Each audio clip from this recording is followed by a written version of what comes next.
Nak Islam, nak tolong budak pondok. Satu tahu pula pondok. Buat apa? Bagilah pondok, bawa atas lori apa? Dijumpa Tok Guru. Biasanya selalu pegawai-pegawai yang baru yang tak faham macam mana Tok Guru punya condition. Tentang harta rampasan ni.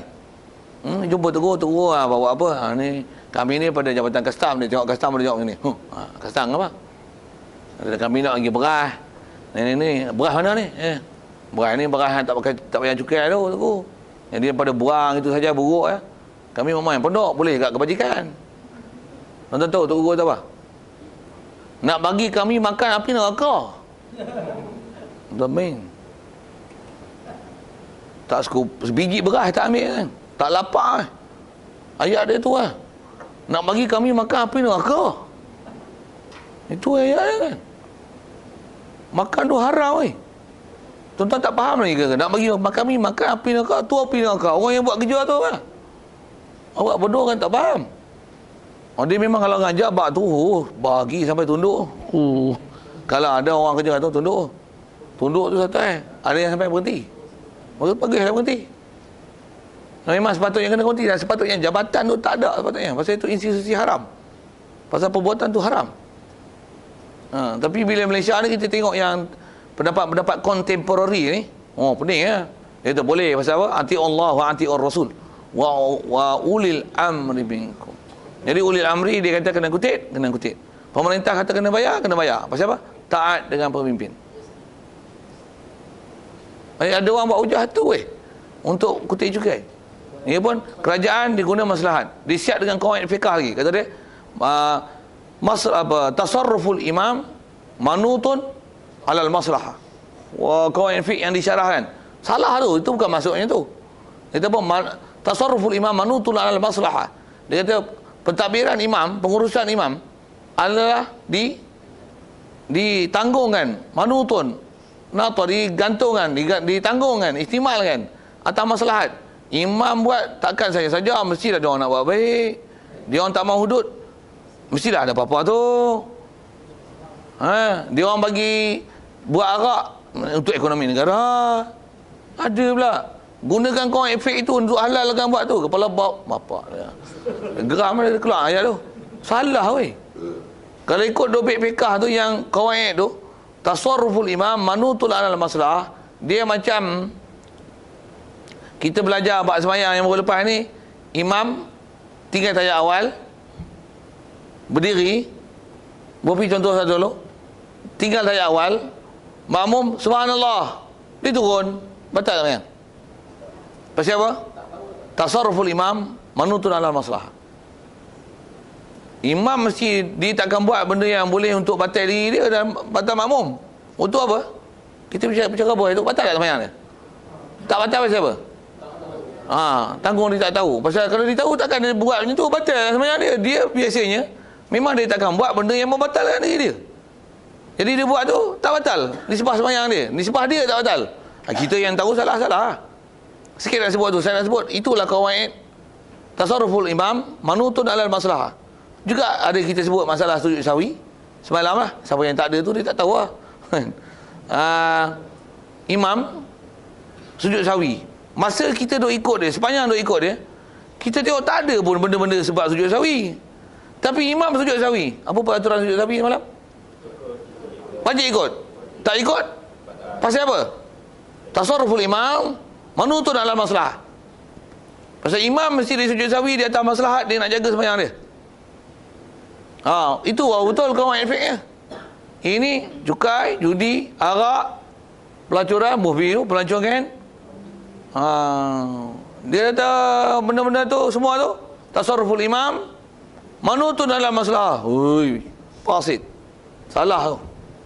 Dia menggunakan kawan efek seolah-olah nas Quran untuk dibuat hukum halal dan sehingga boleh membatalkan benda yang haram jadi halal. Kepala tu guna kepala. Salah besar. Macam mana boleh kawaid fiqh membatalkan hukum qat'i Quran dan hadis? Mana boleh siapa ajar kawaid itu? Kawaid fiqh dia sekadar untuk dobit dan ingat permasalahan fiqh. Itu saja. Bukan kawaid fiqh satu kawaid untuk membatalkan Quran dan hadis, untuk buat satu hukum, untuk istinbat hukum. Tu ad-darurah tubihu mahzurat. Bukan ayat nas untuk menghalalkan boleh derma organ. Pasal apa? Orang ni nak mati, jantung tak ada, ambil jantung. Pasal apa? Darurat. Ni darurat pasal orang ni nak mati. Benda ni haram, belah mayat. Pasal apa? Mahzurat ni haram, boleh ambil, tebuk ambil jantung bawa sana. Pasal apa? Yang ni darurat. Ada pula. Ada pula. Benda ni, dia membatalkan hukum Quran hadis dengan menggunakan kawaid fik. Tak betul, salah, fasid. Fasid tu. Hak tu yang menjadi merepeknya hukum Malaysia.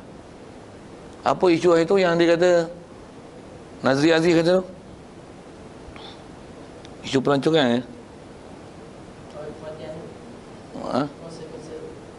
semasa konsert tu. Betul tu. Dia kata kan mati apa-apa yang matilah apa orang Islam pula tu yang mati ya. Dia kata jangan pandang pada sudut tu saja. Kerana dengan kita melaksanakan konsert ni, berapa ramai pelancong yang kita boleh tarik mendapatkan khazanah negara. Ya Allah. Kita rosak kepala otak orang Melayu ni. Cina pun tak cakap gitu. Cina pun tak cakap gitu. Dia bertanggungjawab dengan kesalahan dia. Melayu boleh cakap gitu. Dia kata jangan pandang positif, negatif itu. Pandanglah positif sikit. Kita buat pelancongan, buat hiburan macam ni. Pelancong negara luar akan masuk. Jadi berapa banyak khazanah negara kita dapat untuk membangunkan, untuk ampah juga. Pasit. Dia ada penasihat dia, tak tahu dah siapa penasihat dia yang cakap itu. Okey, asal kita bicara apa ni? Maksiat. Contoh tadi tu asalnya kau tengok tarik habis custom, habis masuk JPJ. Pi semua. Pasal apa?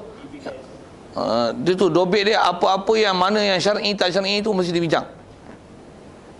Satu sepatutnya mesti pasal saya nak sebut bincang tu pasal sikit soalan.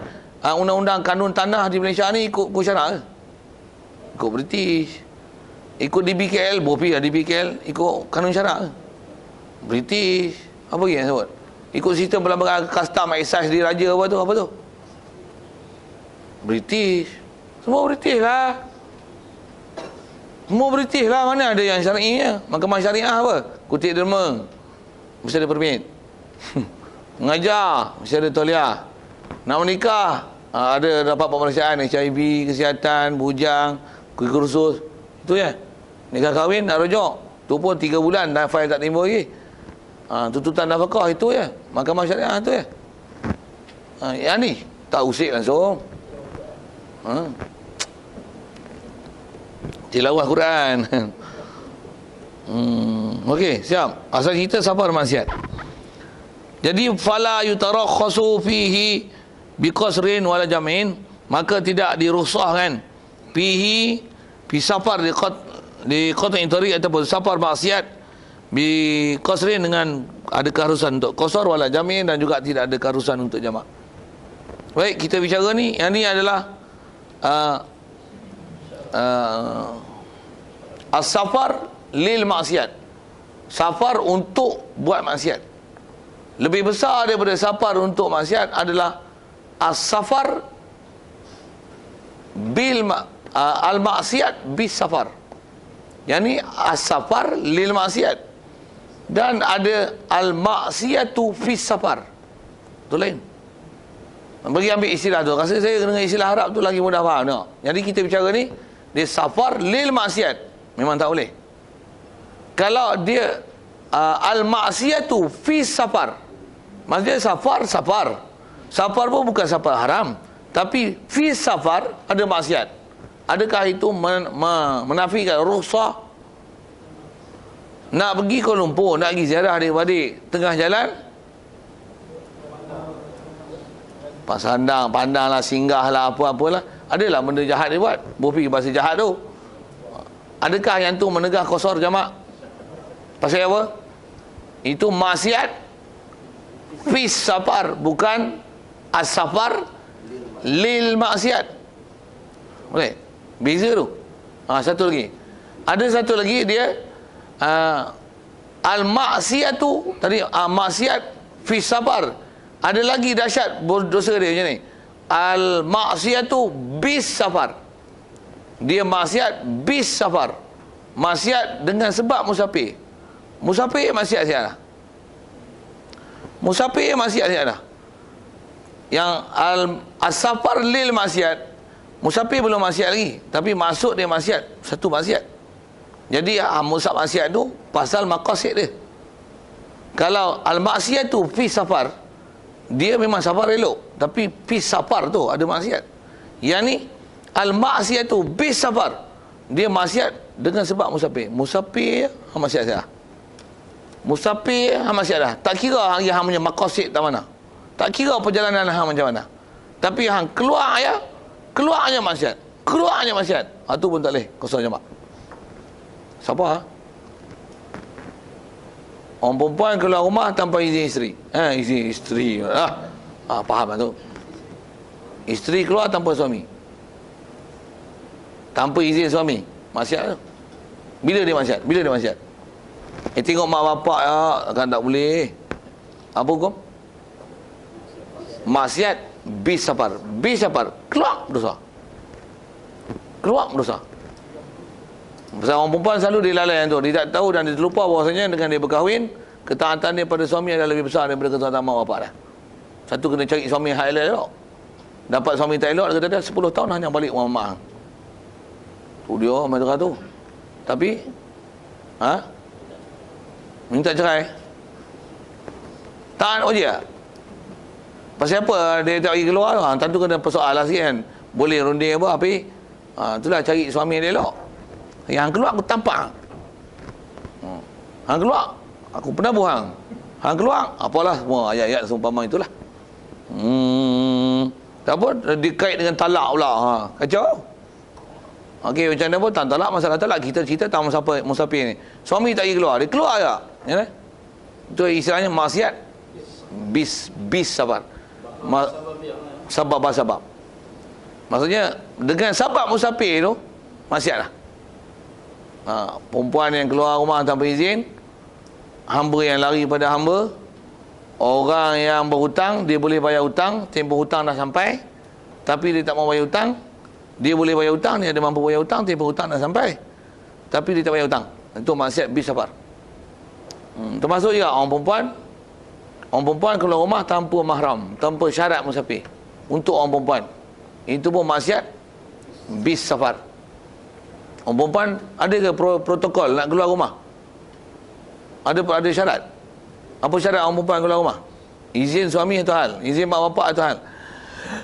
Kalau katalah mak bapak izin sekalipun, okey, izin keluar tak apa. Suami dah izin keluar, dia keluar dengan apa? Seorang. Naik kereta, naik motor, naik bas, naik kereta, kenderaan tak ada masalah. Berapa orang? Seorang. Boleh musafir seorang perempuan. Pergi haji, saya ngaji tu guru ajar senang faham. Pergi haji orang perempuan boleh pergi haji seorang. Pasal pula tak boleh pula, orang ramai. Kena 3 orang. Mahram tak ada. Mahram tak ada, tak boleh musafir. Tak boleh pergi haji. Haji ni buat maksiat ke duk joget-joget? Buat ibadat weh. Buat ibadat pun tak boleh. Rukun Islam ke sembahyang sunat qabliyah ba'diyah? Rukun Islam weh. Tak ada mahram yang ikut bersama dengan dia. Macam mana? Tak boleh. Tak boleh. Bukan kolot hukumnya tu. Kau boleh hotel sepak mampu. Itu peraturan syarak lah. Nak jaga wanita yang dhaif dan lemah, yang perlukan ada orang ambil perhatian dengan dia dan jaga dia dan kawal dia. Dulu dengan sekarang agak mana lebih selamat? Dulu kan lah ni? Dulu selamat lagi, lah ni tak selamat. Lah dulu kalau orang perempuan keluar, orang yang nak buat jahat kat orang perempuan. Lah ni berapa ramai orang perempuan keluar, dia yang nak buat jahat, orang lain jadi jahat dengan sebab dia. Bukan kata orang nak buat jahat ke dia, dia yang menyebabkan orang lain buat jahat. Keluar dengan gencu, dengan kain belah, dengan nampak dada, pening, aduh, pening. Kalau tak ada macam tu pun, pakai liput, tapi sipui tu wangi pula lalu sebelah. Sampai langgar tiang. Boping itu. Jadi saya nak cerita selamat tak selamat tu. Okey, balik hukum masalah mahram. Jadi musafir tak nak pergi haji ni. Tak ada suami, boleh ke tak? Boleh pergi. Tak ada siapa-siapa istilah mahram, mak menekan, pak menekan, anak menekan, yang istilahnya mahram dengan dia. Boleh ke tak pergi haji? Tak boleh. Kalau pergi haji tak boleh, pergi Masjid Andiri boleh tak? Dobek dia Macam mana pun sebelum ke situ, tak, izin masalah izin. Tapi kan mesti syarat ada mahram. Kalau tak ada mahram, apa alternatif lain selain ada mahram, selain pada suami? Perempuan sikah 3 orang. Perempuan sikah 3 orang. Untuk apa? Untuk haji saja. Haji umrah yang fardu. Kalau buat umrah sunat, tak boleh. Pasal apa? Setiap ibadah sunat, dia walaupun perempuan ada 3 orang siqat, tak boleh. 3 orang siqat ni untuk pelaksanaan wajib saja. Untuk pelaksanaan wajib saja. Baru boleh, kalau tak ada mahram, tak ada suami, boleh perempuan 3 orang siqat dengan dia, campur dia 4. Barulah boleh musafir untuk pergi buat benda haji. Umrah yang wajib. Umrah sunat tak boleh. Ziarah adik-adik tak boleh. Kalau mengaji apa? Fiqah, tauhid. Ada istilah fardu. Tak fardu ain pun fardu kifayah. Boleh. 3 orang bersama perempuan siqat. Dia bersama perempuan siqat. Campur dia jadi 4. Baru boleh keluar. Baru boleh keluar. Kalau tidak, memang asal hukum maksiat pergi safar.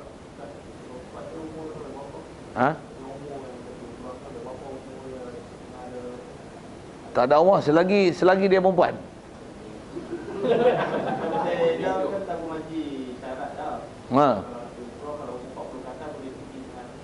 Dengan apa? Itu lah. Tak wajib ni bodoh sebab tu. Ada pula duit tu. Memang dia keluar kenyataan tu. Pasal tak cukup 40. Kena 40 ke atas baru boleh. Hukum syarak mana dia pakai tu? Kitab Bible tu.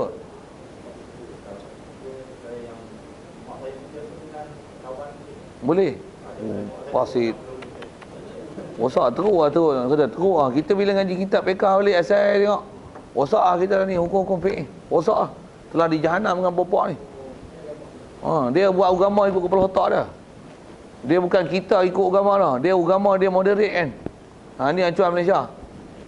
Sampai kalau boleh tu, kalau ikut tak boleh. Arab Saudi pun ada undang-undang ketat tu.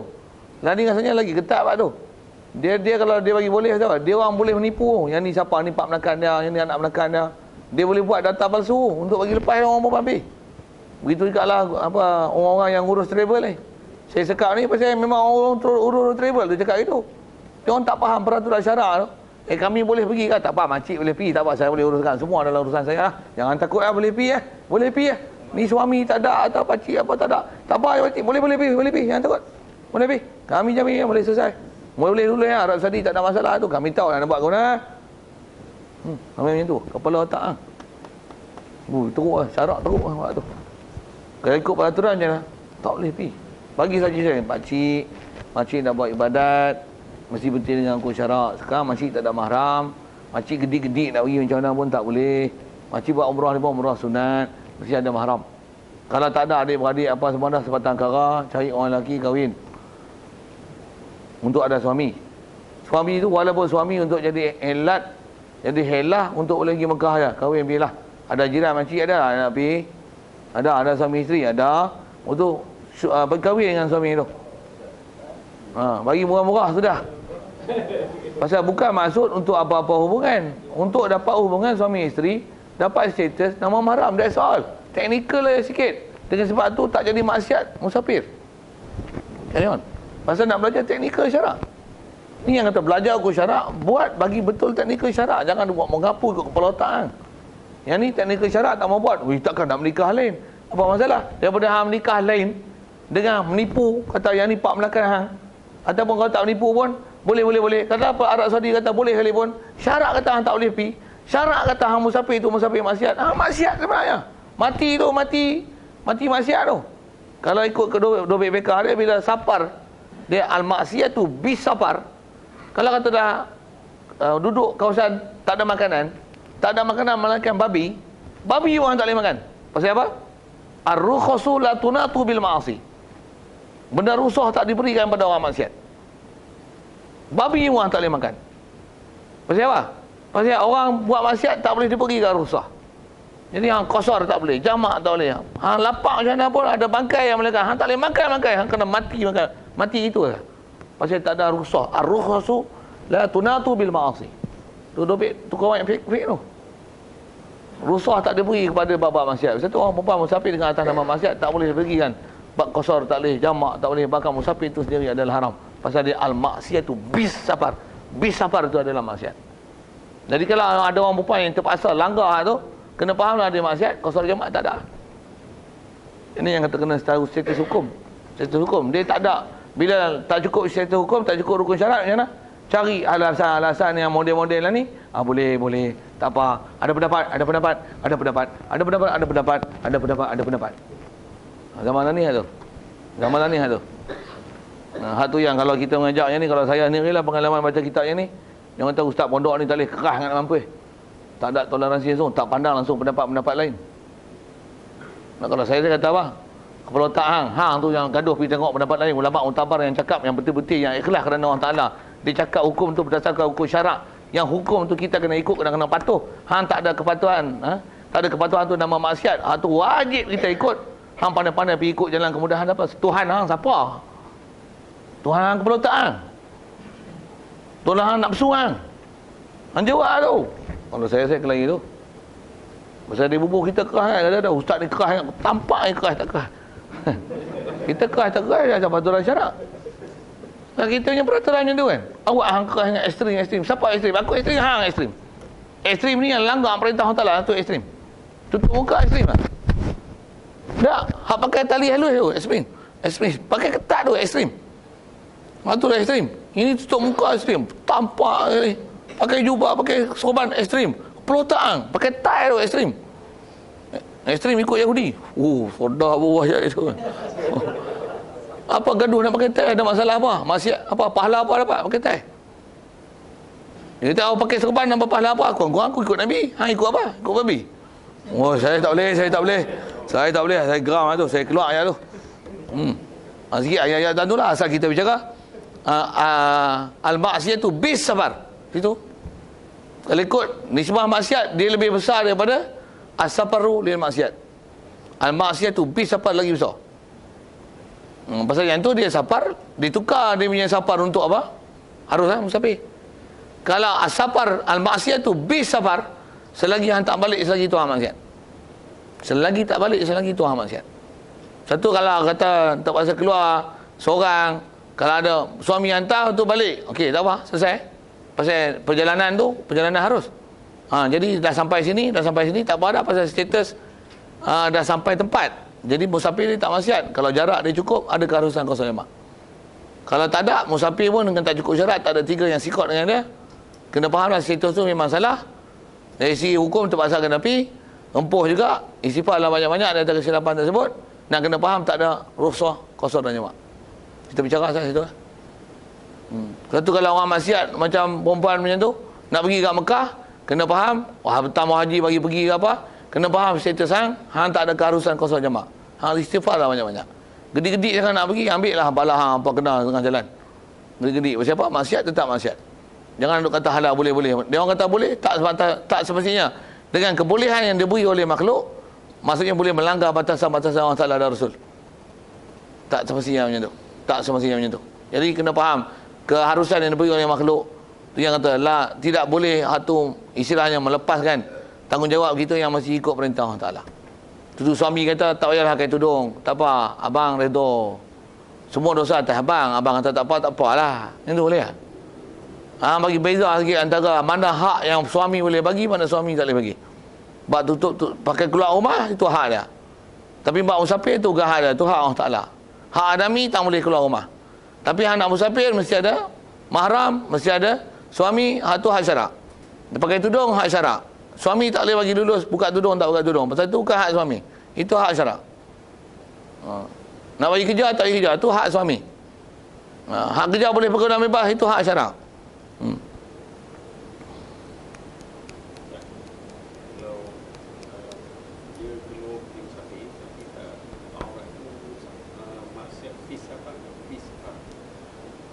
Dia buka aurat.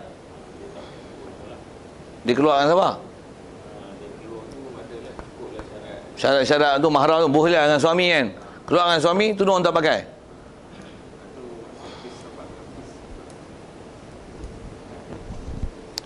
Dia suka as-safar. Dia yang tu as-safar. As-safar bil maksiat. Kalau nak cerita istilah lah kan. Dia bukan al-maksiatu bis safar. As-safar bil maksiat. Safar dengan buat benda maksiat. Dia bukan as-safar lil maksiat. Tu safar mutalabis bil maksiat. Safar je maksiat. Tak mana maksiat dia? Atau bukan aurat. Tapi bukan bis safar tu maksiat. Pasal ada suami. Tapi al-maksiat bis safar. As-safar bila al-maksiat tu bis safar. As-safar kerana susah kan ke istilah. Al-maksiat tu bis safar. As-safaru bil maksiat. As-safaru bil maksiat. Musafir dengan buat benda maksiat. Kalau dia jenis buka tudung tak sah, tak buka tudung. Kalau pakai kain belah, bila tak belah as-safar yang tak maksiat. Bila buka as-safar al-maksiat fi safar. Tutup la maksiat fi safar. Buka okey. Sajalah mereka bahasa itu. Yang tu kot bahasa dia. Jadi al-maksiat tu as-safar bil maksiat. Bil maksiat. Yang tu kot. Di atas rusah ada. Pasal mahram ada. Tapi dia tak tutup aurat tu berdosa. Itu di lain status dengan yang ni tutup aurat semua. Tapi tak ada mahram. Yang ni ada suami. Tapi buka aurat. Kalau nisbah rusah, dia dapat rusah. Pasal dia ada mahram. Satu kalau tengok dosa besar. Siapa besar ni? Ni pakai tudung tapi seorang. Pakai tudung purdah hari seorang. Tak ada mahram. Yang ni dengan suami. Tapi ketat nak mampu. Tutup atas bawah.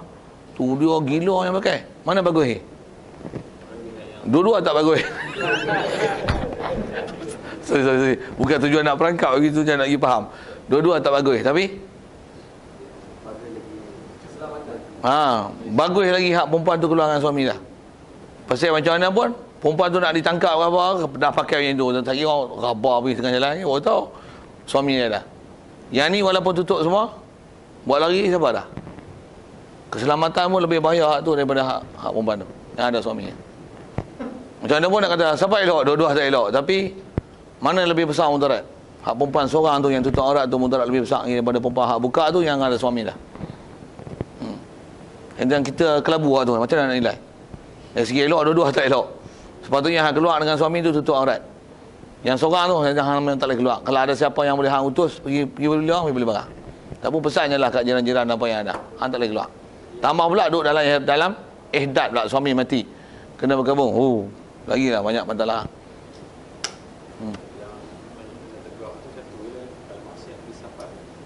Al-maksiat yang mana? Yang al-maksiat bis safar tu. Tu je pun as-safar lil maksiat pun tak boleh lah. Yang tu pun tak boleh. Dia safar lil maksiat, maqasid dia maksiat. Okey. InsyaAllah kita tangguh puasa ni. Wallahu a'lam. Soal kita tu.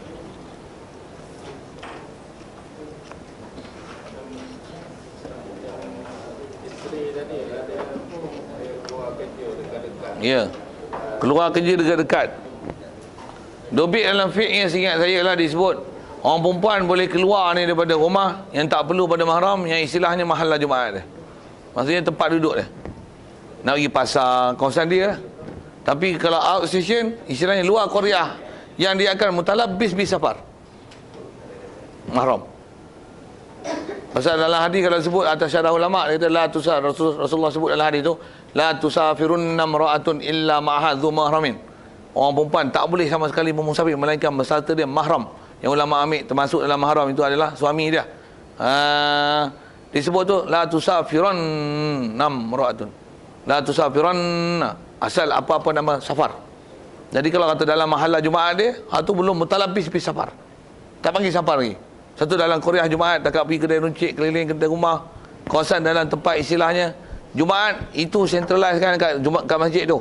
Area tu, dia boleh keluar. Dia boleh keluar seorang tanpa ada mahram. Dengan memelihara ciri-ciri keselamatan yang sepatutnya lah, dengan munasabah. Tapi nisbah tu keluar tu tak maksiat. dia tak al-maksiat bis safar. Tapi kalau keluar daripada itu, walaupun safar qarib, dia tak sampai masafatul qasri, mesti ada mahram. Tiga orang sikah tu pun atas jalan urusan wajib saja. Wajib itu sama ada wajib atas hukum yang wajib ataupun nisbah talabil ilmi yang wajib. Kalau talabil ilmi belajar sains, belajar matematik, tak ada wajib, tak payah. Jadi maksudnya takkan ada dengan perempuan sikah tu. Tak ada. Allah. Allahumma nawwir qulubana min nur hidayatika kama nawwartal arda min nur syamsika abadan abada bi rahmatika ya arhamar rahimin warzuqna fahman nabiyyin wa hifdzal mursalin wa ilhamal malaikatil muqarrabin wa sallim tasliman ala jamil anbiya'i wal mursalin walhamdulillahi rabbil alamin. Assalamualaikum warahmatullahi wabarakatuh.